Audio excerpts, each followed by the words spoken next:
अभी क्या है, नॉर्थ ईस्ट इंडिया में हम काफी दिनों से यहाँ पे रेड अलर्ट दे रहे थे। अभी कल से क्या है कि वेस्टर्न डिस्टर्बेंस प्रभाव कर रहा है, जिसके कारण एनसीआर, दिल्ली, हिमालयन, पंजाब, हरियाणा में हल्का फुल्का रेनफॉल हुआ है। उसका कारण एक तो वेस्टर्न डिस्टर्बेंस है, उसके अलावा जो हवाओं का रुख है, जो वेस्टर्नली हवाएं होती हैं पाकिस्तान की तरफ से आती हैं, वो पैटर्न चेंज हो गया कल से।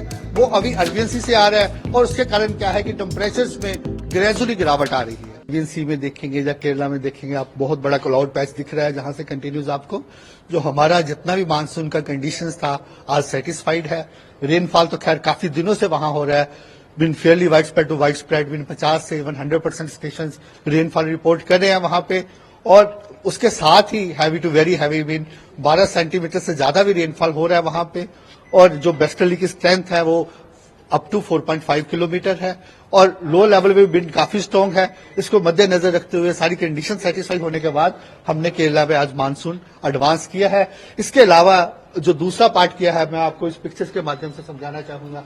जैसे मानसून का पैटर्न आपको दिख रहे हैं, ये आपका नॉर्मल पोजीशन होता है मानसून का, ठीक है, ऐसे कवर करता है। अभी इसने केरला का हिस्सा कवर किया है, मोस्ट पार्ट ऑफ केरला कर लिया, उसके साथ ही नॉर्थ ईस्ट के काफी हिस्से कवर हो गए हैं। और आने वाले दिनों में हमारा यही अनुमान है, 3-4 दिनों में जी तमिलनाडु, कर्नाटक के कुछ हिस्से और कवर करेगा और साथ में ही सब हिमालयन, वेस्ट बंगाल के और रिमेनिंग नॉर्थ ईस्टर्न स्टेट भी कवर हो जाएगा। सर, जो नॉर्थ ईस्टर्न स्टेट में मानसून वो थोड़ा पहले रिपोर्ट किया जा रहा है, उसकी क्या वजह है? देखिए, उसमें क्या है, जैसे उसका नॉर्मल डेट 5 जून था, वो आज ही हो गया। इसका 1 जून लिखा हुआ है, ये भी 30 को आ गया, ठीक है। उसका रीजन यही था कि जो करंट जो इसकी बिंड्स हवा का पैटर्न है वो पहले एस्टेब्लिश हो गया। अभी भी कल 2-3 दिनों से कंटिन्यूज स्ट्रॉन्ग जहां से वेस्ट हवाएं चल रही हैं, सौदर्ली हवाएं चल रही है, जहां से आपका बे ऑफ बंगाल से हवाएं चल रही हैं, वही पैटर्न पूरा सेटिस्फाई हो गया, तो अकॉर्डिंगली हमने वहां पे एडवांस किया। सर, आने वाले अगर एक हफ्ते की बात करें तो मानसून के कहां तक पहुंचने की? वही मैंने आपको बताया, जो हमने प्रेस रिलीज इशू कर रहे हैं,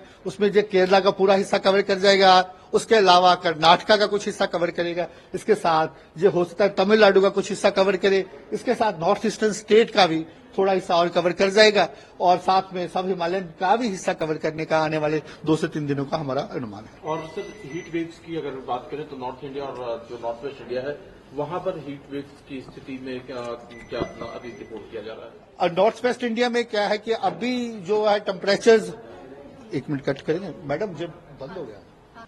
तो अभी क्या है, नॉर्थ वेस्ट इंडिया में हम काफी दिनों से यहाँ पे रेड अलर्ट दे रहे थे। अभी कल से क्या है कि वेस्टर्न डिस्टर्बेंस प्रभाव कर रहा है, जिसके कारण एनसीआर, दिल्ली, हिमालयन, पंजाब, हरियाणा में हल्का फुल्का रेनफॉल हुआ है। उसका कारण एक तो वेस्टर्न डिस्टर्बेंस है, उसके अलावा जो हवाओं का रुख है, जो वेस्टर्नली हवाएं होती हैं पाकिस्तान की तरफ से आती हैं, वो पैटर्न चेंज हो गया कल से।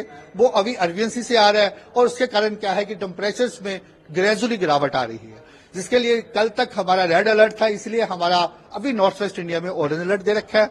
उसका कारण यही है कि काफी हिस्सों में टेम्परेचर्स कम हो जाएंगे, लेकिन फिर भी heat wave to severe heat wave, जैसे मई महीने का जो हीट वेव आता है वो थ्रेशोल्ड बेस्ड आता है कि फिर भी 47+ टेम्परेचर्स आने वाले दिनों में आज के लिए कहीं ना कहीं पहुंच सकते हैं पंजाब, हरियाणा, एनसीआर, दिल्ली, राजस्थान। लेकिन जो सीवियरिटी है वो कम हो रही है और इसके बाद कल और कम हो जाएगी। हमने जो वार्निंग रखा है कल और परसों, येलो अलर्ट रखा है, उसके बाद ये ऑलमोस्ट खत्म हो जाएगा। हाँ, इसके अलावा मैं बताना चाहूंगा, हीट वेव अभी ईस्टर्न पार्ट में भी चल रही है, बिहार में भी 2-3 दिनों से चल रही है।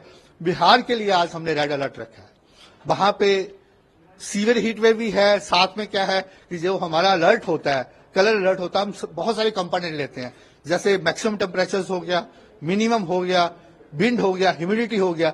उसमें यहाँ मैक्सिमम टेम्परेचर भी हायर साइड है, मिनिमम भी हायर साइड है और उसके साथ ह्यूमिडिटी भी है। उसको मद्देनजर रखते हुए आज हमारा बिहार के लिए रेड अलर्ट है और झारखंड और उड़ीसा के लिए हमारा ऑरेंज अलर्ट है।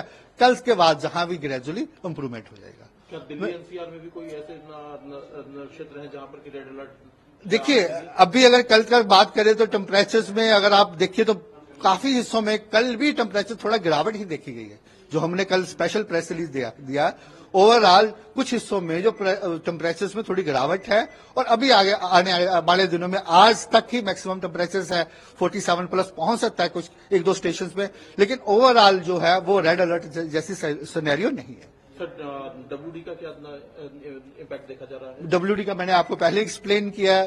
पूरा हिमालयस में ऑलरेडी क्लाउड्स आया हुआ है, पंजाब हरियाणा में भी क्लाउड्स है, वही एक मेजर रीजन होता है जिसके कारण टेम्परेचर ड्रॉप करते हैं। इसके अलावा जो मैंने बताया कि हवाएं हैं अरबियन सी से आ रही है, दैट इज अनदर फैक्टर, वो ठंडी हवाएं होती है जिसके कारण टेम्परेचर में गिरावट आती है।